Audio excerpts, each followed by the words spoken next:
It's not possible, so you have to be watchful for that and look out for the victimizers who will resort to looking at what is over and try to keep you there, a victim, by constantly putting you back there. Let's take a look at some of these tactics that victimizers use to keep you from being all that you want to be. Keeping in mind that you are at this point now refusing to be seduced by what is over. It's over. You're not going to let anybody refer to it. You're not going to refer to it yourself.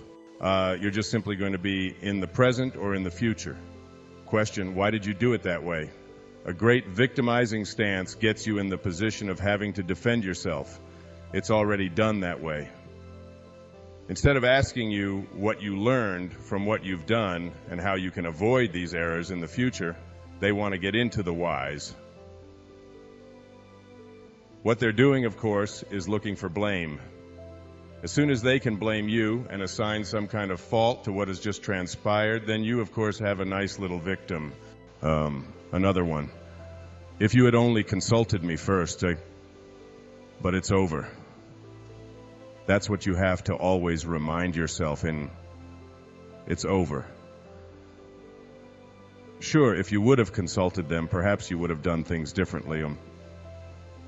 But you can never should have consulted them now when it's already over. You can't consult them on Friday about Wednesday. You can't do that any longer. Next Wednesday, yes, not last Wednesday. Or, we've always done it this way. And again, a reference to the past. Things have always been done that way, therefore you will continue to do them that way. If you don't do them that way, then you're going to have to explain yourself. As soon as I get you in the position of having to explain yourself, you are my victim and I'm in charge, or if you said it before, why don't you mean it now? You told me this before, you told me you loved me, and now you're telling me that you don't. The assumption, of course, is that people don't change, and because you said something a long time ago, that it still applies today. The now is the working unit of your life. The past is a thought. It's formless. It's dimensionless. You can't have it back in the physical world. The only place you can have it is in your mind.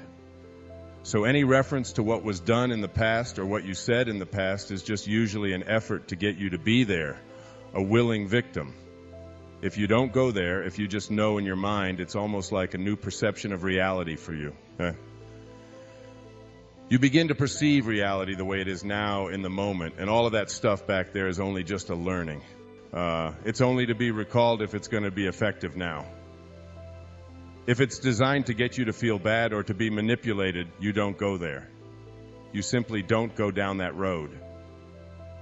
The if-onlys. If only I hadn't done it that way. Whose fault was it? That's a favorite. You know, let's look back and look at all the fault and all the things that we can do to assign blame. And you assign blame, you get all the blame. What I tell people to do is take all the things in your life that are wrong and that aren't working and assign blame to them. You know, I'm fat. Who's at fault? Sarah Lee or somebody like that. And I'm broke, and that's the Dow Jones's fault. Or it's the Ayatollah's fault. Or it's somebody else's fault. You place the blame there, and now look at your life and see if it's any different. See if it's improved in any way. You find that blame or fault-finding doesn't do anything except make the victimizer one more step ahead of you in the game. All right, let's look at a few strategies here for stopping yourself from being victimized by references to the past.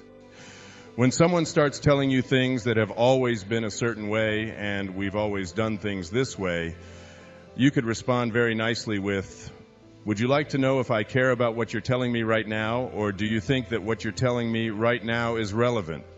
Do you believe that how we did it last Thursday or last year is really the issue here? Just confront it right away, and as soon as you get that, you disarm the potential victimizer. Try to eliminate the should-haves from your own life and from your own conversations and vocabulary. You know, try to get that word should have or would have or could have, the sort of woulda, coulda out of your life. And understand that all of that is just a reference to keep you from being effective today. It's just nothing but a blame assigner. So don't use it yourself. You'll find yourself flagging it real fast when other people use it on you as well. If someone asks you why you did something, give a very brief 1 or 2 sentence response, and that's it. Don't keep going on and over-explaining it. The more you over-explain, the more you're going to find yourself victimized by them. Don't be afraid to admit that you're wrong when you do something, and just simply say, "You're right. You've made a very good point, and I will learn from that, and I won't do it in the future." This is one of the great things that my wife and I are able to do with each other over and over again. Instead of having these endless arguments, you stop yourself right in the middle and say, "You know, you're right. You made a good point. I was a jerk. I did behave stupidly, and I'm going to see if I don't do that." It stops. I mean, I've seen my wife have her mouth fall almost onto the floor when I've just turned around and stopped being pushy about it and admitted, "Yeah, you've made a good point." Usually the person doing the most talking is the one that's wrong. Try to learn from the past rather than repeating it and making references to it all the time. Silently forgive all of the people in your life who you feel have victimized you in some way. So, that's such an important lesson to learn, forgiveness. All of those people who behaved towards you in the past that you might still be hanging on to today, the ex-spouse, the child that doesn't call, the person who borrowed money from you who hasn't repaid it, the parent or the grandparent who ignored you or abused you in some way. Forgiveness is a very, very powerful tool.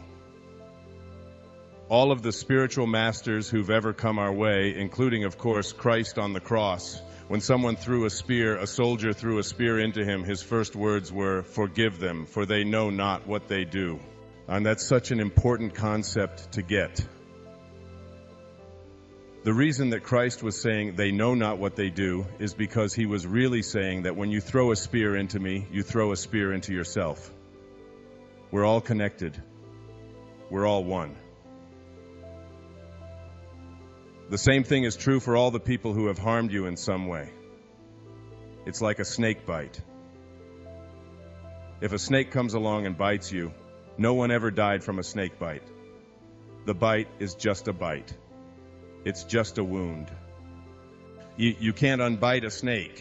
You can't untie yourself. What kills you is the venom that is pouring through your system and destroying you.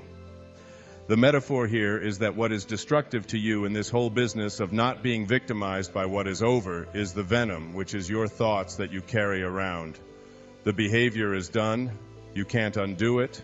You can't change it. You can't get it back. You can't unabandon someone. You can't not abandon them now if you already did. You can't repay the money that you never repaid. I mean, that's all done. That's all over with. But what you can do now is decide not to carry that around, not to let their behavior destroy you. Mark Twain put it this way: forgiveness is the fragrance that the violet sheds on the heel that has crushed it. You have to know how to do that, because once you let it go and get rid of it, I can remember someone was trying to sue me at one time over some silly little thing. Well, I was angry and filled with rage about it and was going to really show them that they couldn't do it.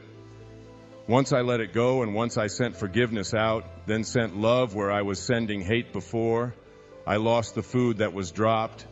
All of the things that I worried about so much just melted away. The same thing will happen with so much of the victimizing that you do. Get forgiveness into your heart and you'll find yourself a whole lot better off and not being victimized by all that stuff that happened years and years and years ago that isn't worth hanging on to anyway. The pulling your own strings. Another common way that people pull your strings instead of you pulling them yourself is this whole business of what I call the comparison trap. In a world of individuals, comparison is a senseless activity. You are unique in all the world. No one can get behind your eyeballs and be you. No one can experience you. The only thing that anyone can experience you with is their mind. Everything else is a step removed. Their thoughts are what they have to experience you with, and so too do you experience everyone else with your thoughts. Otherwise, you are experiencing existential alone. This is really very different than loneliness. See, loneliness is experienced when you don't like the person you're alone with. But aloneness is just the way of things. You can be in a crowd at the largest stadium in the world, surrounded by 100,000 screaming people, and you experience it uniquely. No one can get behind your eyeballs and inside your ears and experience it the way you hear it.